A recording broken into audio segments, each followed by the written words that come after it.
I will never forget the day when this man came home with this beautiful being in his arms.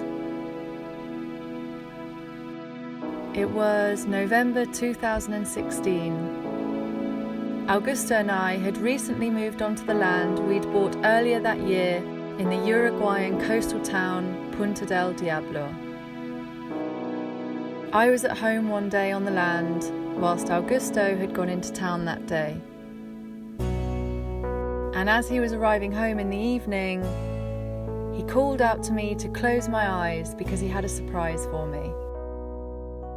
And when I opened them, he was standing at the door, his arms outstretched, presenting Björk and a wild flower to me. It was the most precious gift I have ever received. Words simply can't describe how special this dog is to me. She arrived in my life during one of the darkest years I've ever experienced. Following a string of traumatic events, my mental health was at its worst. But Björk was the light that kept me going, the tiny thread of joy that kept my heart alive.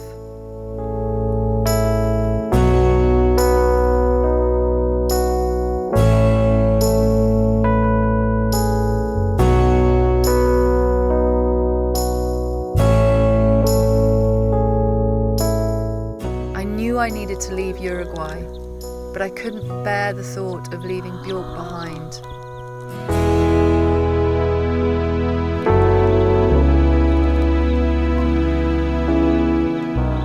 So I used the tiny amount of money I had to do what was required so that Björk could travel back to the UK with me.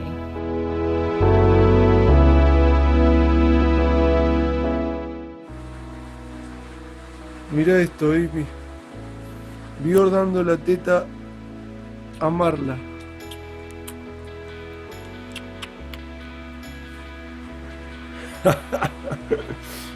Una locura. Very sadly though, things didn't improve for me. Although I hadn't quite finished Björk's travel process, I had to go home and leave her behind.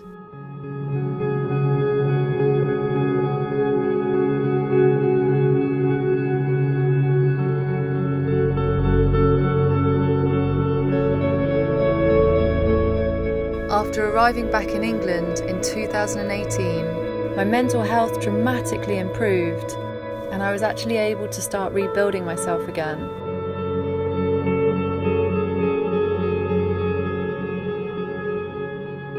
The grief of being separated from Björk haunted me.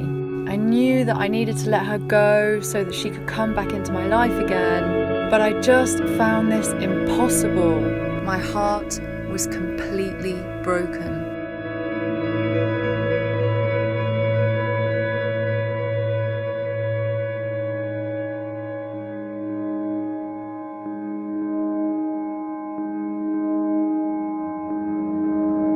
The image of Björk's face as she lay in my suitcase the night I was leaving Uruguay was imprinted in my mind's eye.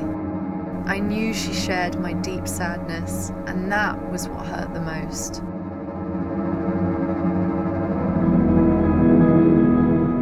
We did keep in touch via Skype though, until one day, Augusto told me he was coming to Europe that summer, and he was going to bring Björk. So obviously I was over the moon.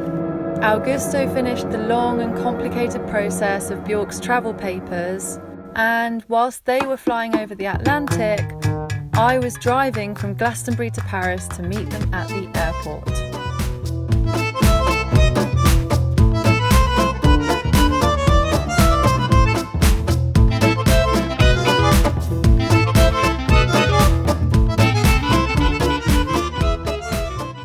After a short visit, it was time to travel back on the Eurotunnel where the three of us would spend the rest of the summer together in Glastonbury.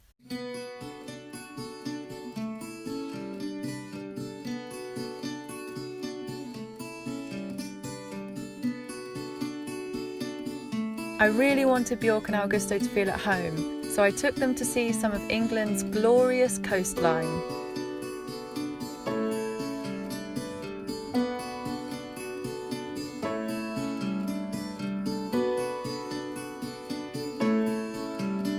And we visited our first crop circle together and also other sacred sites around the country.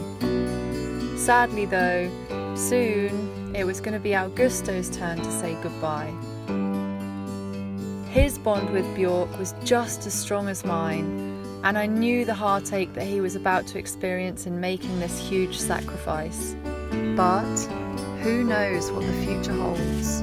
Will the three of us be united again? Well, you'll just have to follow us on our journey to see what's going to unfold.